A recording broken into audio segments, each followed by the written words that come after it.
Um, um, In this video, we are going to be painting a Space Marine, specifically a Red Ultramarine, and here we have a demonstration of what that miniature looks like, primed, undercoated in grey cere. Benson is here with me.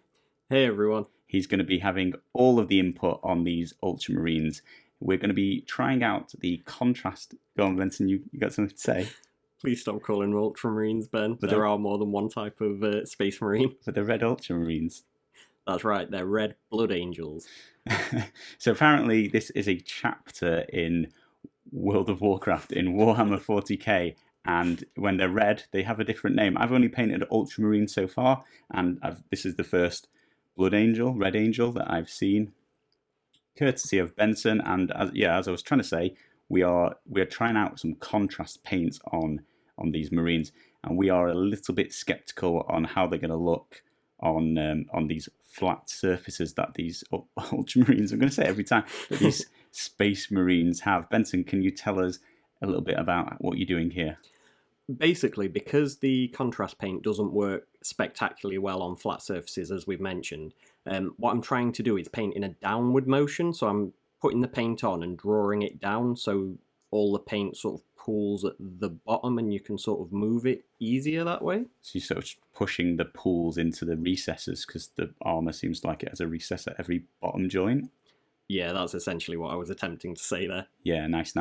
So we're using our Redgrass Games. This is the size 2 brush. They only do 2 brushes. A link will be in the description below if anybody's interested. 2 brushes, nice and simple. Very, very nice brushes though, and I've found this 2 to be really, really good on sucking up some contrast and applying it to miniatures. I do think the number 2 brush is great for most painting, to be fair. I really enjoy using both of these brushes.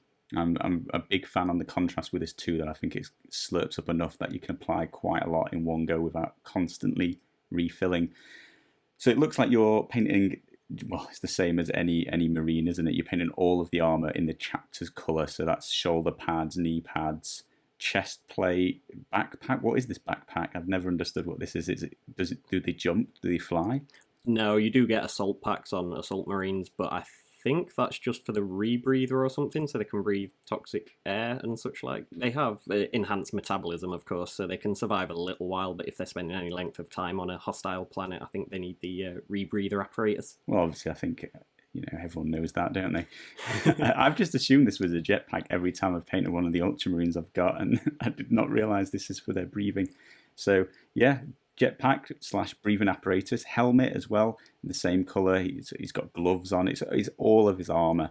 It's fairly straightforward and fairly obvious, even to me, which parts of his armour. He's got a few joints in between his armour, sort of connectors on the backs of his knees and stuff, which I guess, and you have avoided them, and I'm sure you'll do them in black soon.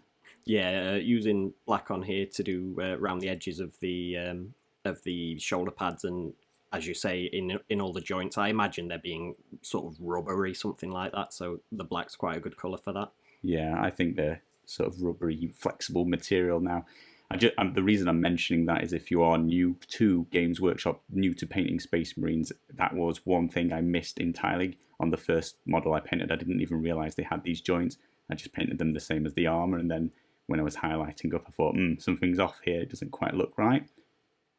You're getting the underside of the shoulder pads there. That's quite fiddly to reach, and I guess to some extent that might be why you might like to pin the arms on, but this model did come pre-glued, pre-assembled. It was kindly donated by a local game store in Chesterfield, Geeks headquarters. If anybody is in the UK near Chesterfield, ever wants to check out a very friendly, very nice gaming shop, I would highly recommend Geek headquarters in Chesterfield. And yeah, this came pre-glued, not that I would pin them yet, but I'm getting, I've only painted a handful of miniatures by Games Workshop, and I'm already starting to pin miniatures as I do it, just to make the painting that little bit easier.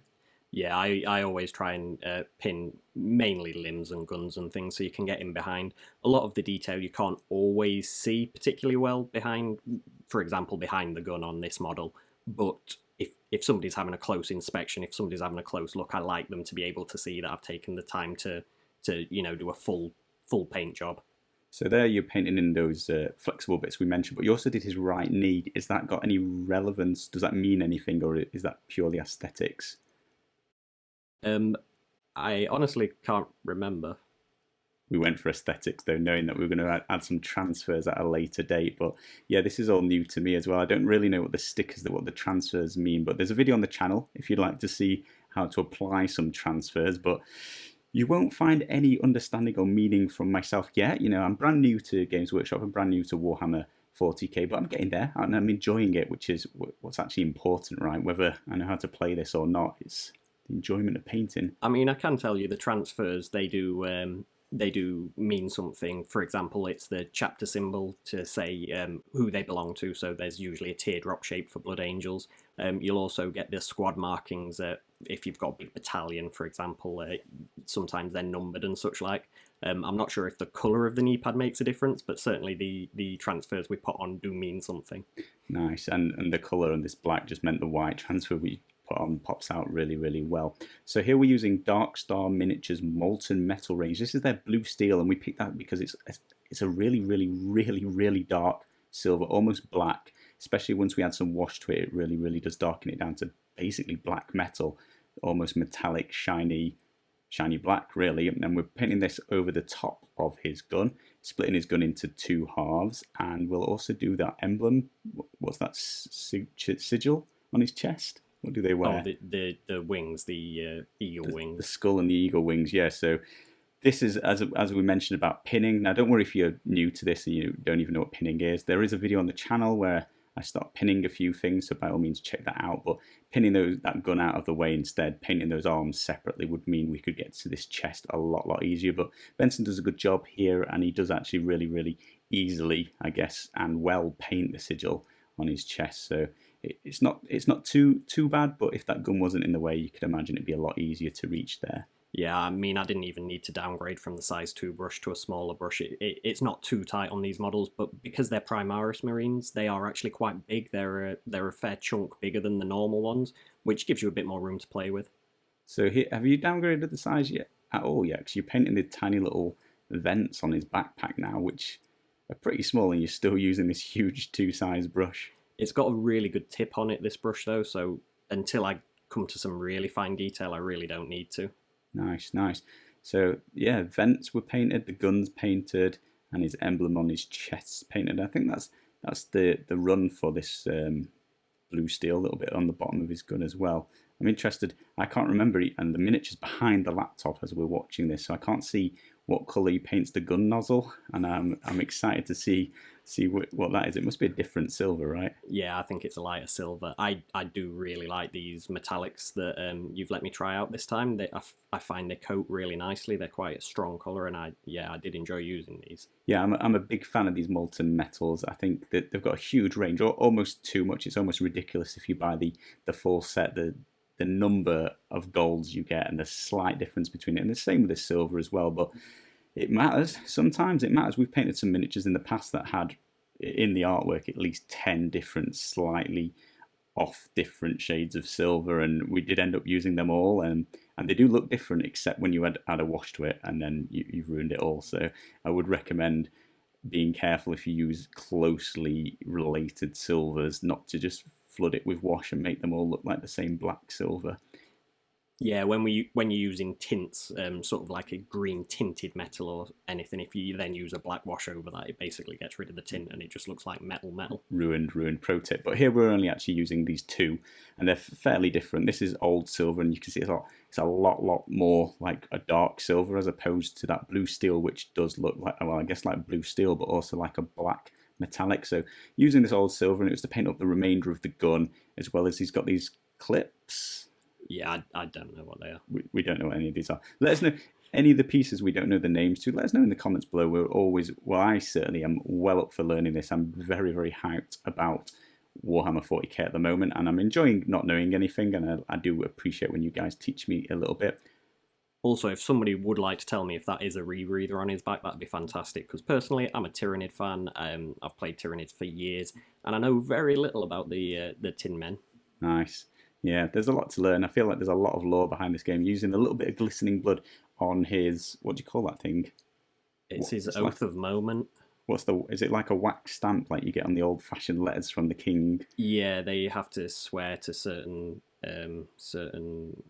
things they're going to do in battle before they go, and they pin these to themselves. So you painted that with Glistening Blood, which is army painter's really glossy red. I think with it being wax, I would have gone for something like a crusted sore, like a burgundy red there. But there's a difference in style. Benson's using, what was that?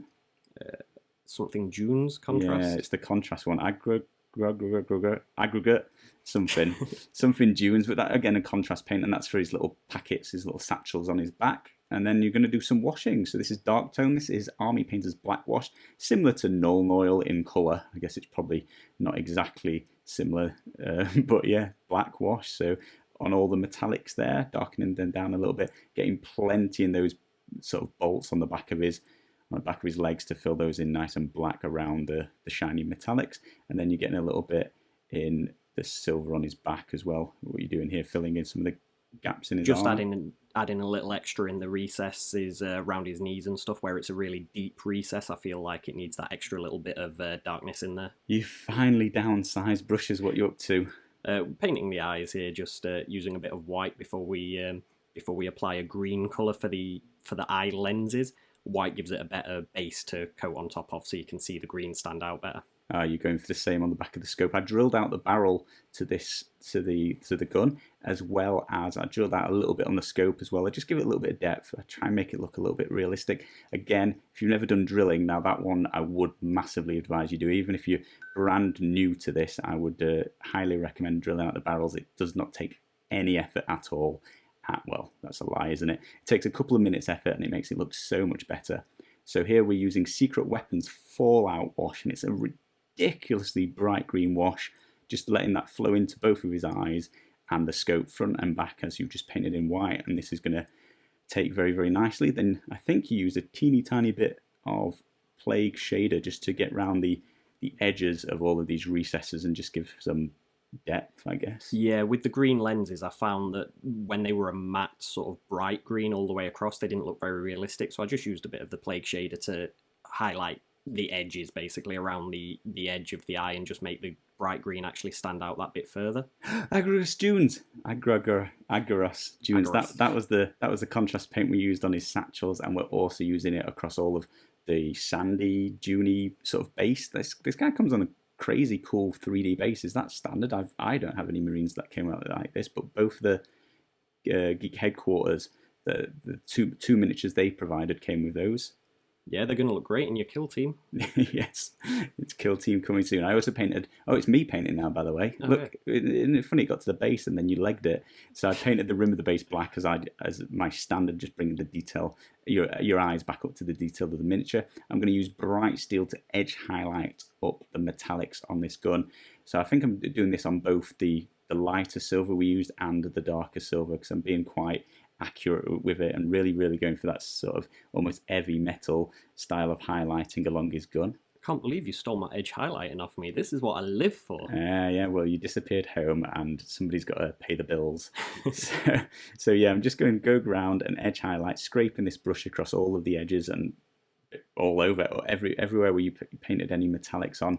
Just going to give it a really, really bright steel edge highlight. Again, it's the DARKSTAR Miniatures MOLTEN Metals range. That's quite a mouthful, but yeah, loving this range. Really, really interesting metallics, and they look like the metals they're supposed to look, which is fantastic. He's also got that breathing apparatus on his face, so we painted that with the dark blue steel, and then I'm highlighting it up there as well. There's just so much to do, and then I'm going to spend about 4 hours painting on every single feather on his chest emblem, and unfortunately you couldn't really see it, so I've cut it short. But yeah, painted each feather on individually, and it looks amazing in person, guys. Spend a little bit of time on it. Dedication right there. Well, you can see it just on the edge. Like that is really nice looking. We're using Necromancer Cloak. It's a really, really dark grey by the Army Painter, and I'm going to be edge highlighting the blacks on his shoulder pads. I'm not going for sort of heavy metal style here because of the contrast that we use, that we're not going to highlight up. We're just living with the work the contrast did for us.